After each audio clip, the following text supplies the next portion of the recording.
can't Fundaka. No, you're Fundaka. Ricket vehicle is Fundaka. I mean, I think I want to be metaphor. I want to sound metaphorical. So allow me into Ghana is kind of got machine a bear now. It's a machine for in as a bear and got a machine that done from Ghana. And Abani Bay also operated with 2 young security agencies. Into what to secure a machine that does the bay. Yeah, police ever purchase BBR for a Ghana. Yes. Of our process. Talk from Meshabum. Off from Meshabum. Yes. Yeah, assessment and Sana. The one going to buy the item. Oh yeah, assessment. What was the durability of machine? Yeah. Until you do to man and Sana.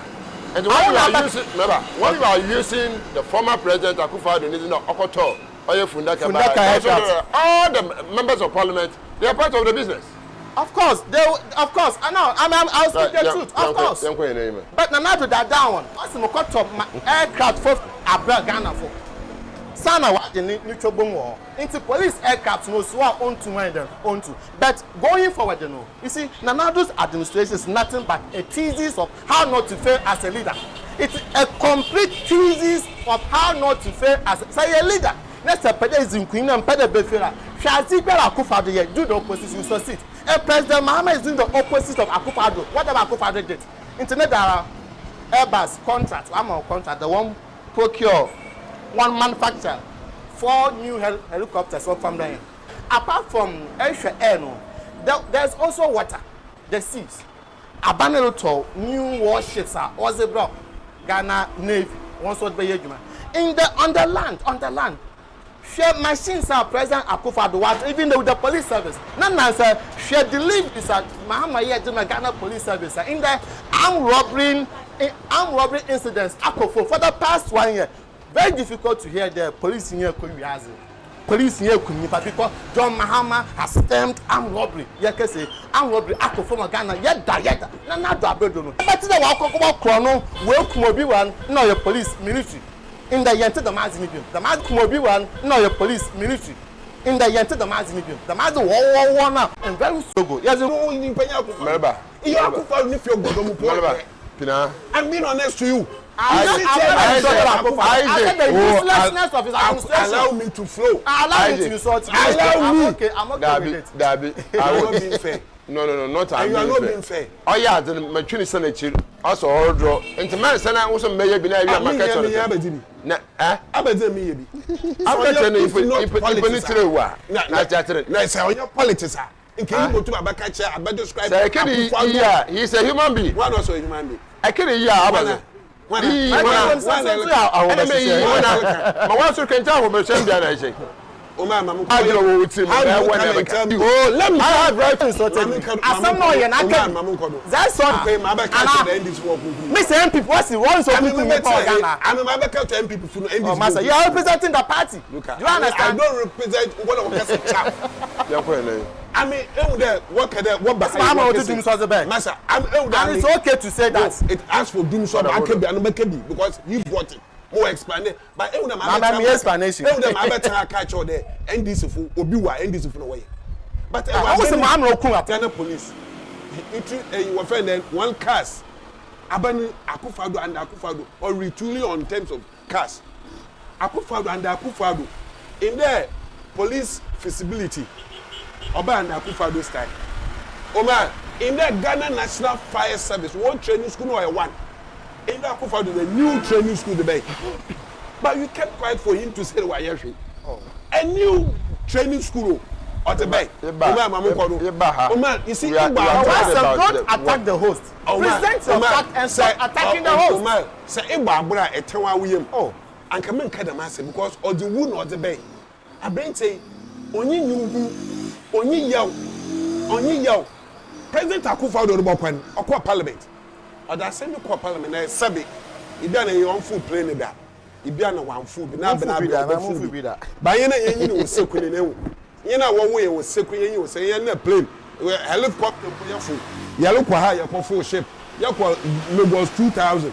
Lagos 96 ya it Yehudi.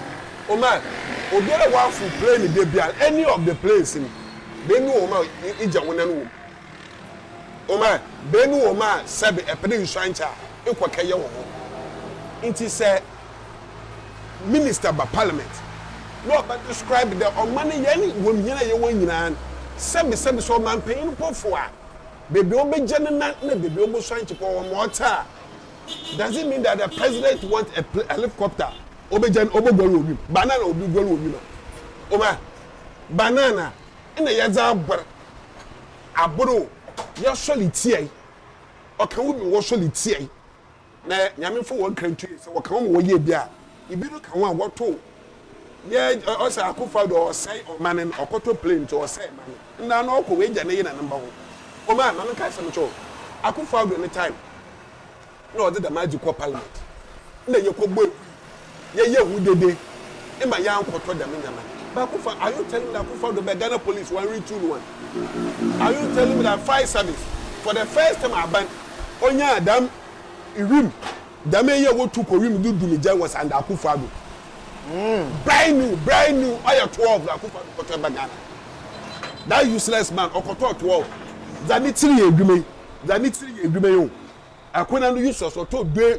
bien maniti edwuma obe paint or the painting head office of police head office paint or the yawo ina hwa wona wo ko boda mabran e wo kra e say yetoya helicopter ya nsan kan kofi wenje wo ku no na wayam ye wan da nipa ekura na bi no wo ma na midi won ho yew oyam yew so won kan mi waye it's always happen for the street I dey o say o ma no bi ne kedi bona okra president o kedi bona o ma sisa jo ma wo bi nkofo etete price obi o twa ne body team obi twa ne body team o price o oyako mama na okaye how will I come and sit there and say the mama no go twa the meeting I don't do that childish politics me nyabi the am former politics and o ma security so obey ya o ya me na awo da yin so ye ne tibiu ma yeten ye wa agi bi o ya ye bo hunu ye baka o ma can you imagine me New Town estate na we pay be na car this one car na is worth for over a day or two car na ba one particular place over park you ne ye tu so ni nyina ye ndwe the car no o ya kufa do no be o ya mama no the car ni so o ma mama no the so it is a center if you guys are moderating us na ye look overboard or you one us either me blame or you man said there. That is why you call you a moderator. You are to moderate the program. One of the moderation. Program moderator woman now. That was a say program moderator. The moderator has given a chance to one don't say. I am the man. You are about to one team. You want your main in Syria. And I was about job. On your main in Syria. Now, Elia no stop now. What I say? Ninte. Now, also be KBR. Now, one car was one job. Oh man, me really want my cancer be job. Why the debate woman was so busy as Akufado? He's gone. The man is no more. Apo, Olivino. Akufado, Olivino. Oyene yen and nanano. They are living good by the grace of God. 87. Nyame am chenibi. So mo say I won enya akwenja bompe na the minister mpo. Wo party ban na phone post ele ho.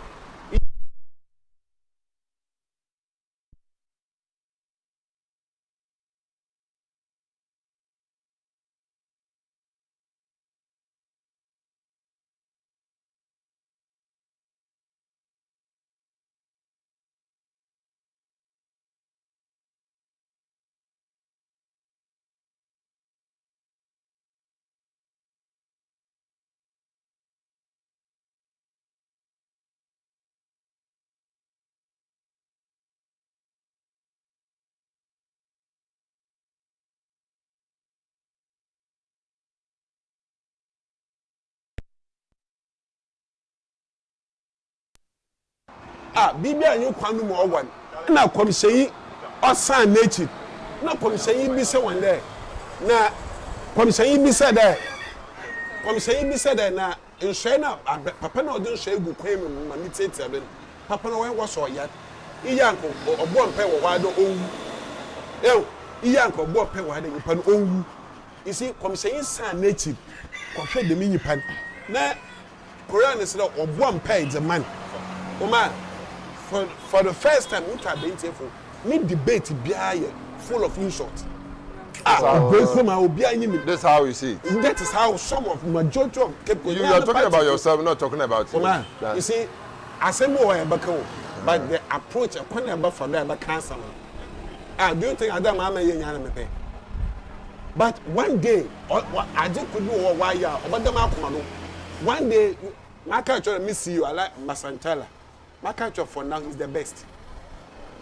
Obe why the way only why MPP did West. Yes, sir. I'm telling you, Basantala is doing best, good. That does not mean that other CEOs are under Kufadu Anyadi. You need to one day. Right, thank you. Right. Father, him be surprised. If sanitation can for one hour, boy, some stuff. Okay. My kind of see, you bought in pacing where in the maybe on. You the work using naka and some papa and the papa, and I will using aka and some bun. It's it on a man or they are careful. I'm watching using cat and some bun. Open some bun part and you will using a copa. A piano cocotte. Sanitation. Well, Cape Coast and the whole Ghana. In Cape Coast, sir. Oh yeah. Me feed the metro. Urban home was no sanitation. Them dustbins are with a 6 vantage point and confusing. Oh yeah, Mount China. Wabafa was Zaka Cameron was in there. They won't call for Jengen Bembia or them because them dustbins says was in work. Was to share 1 city. Sir Parliament, I am brave for one, and the court 2 robots that were used because them fees and charges are abandoning the bank. There was so many years in work or there you tear 1 city. It's in feeder one also Metropolitan Assembly, go to about a baying chenu and Magana far. Why am being more danger baby or just 1 city or court 2 regular because you trust sanitation levy or so. A bunch of for sanitation. It is kind of why what this song was open. So, but then in a EI then ABBA. In your settlement, Funsia were an amount to sanitation. I mean, yes, a ban was it, but when in found or the Ophian was about, or do Jane I had. Yeah, we are Mado, a Kogo, Gatton. I am your P, the city pan. Gutters way of doing a system. It's to carry water. It's not to carry refuse.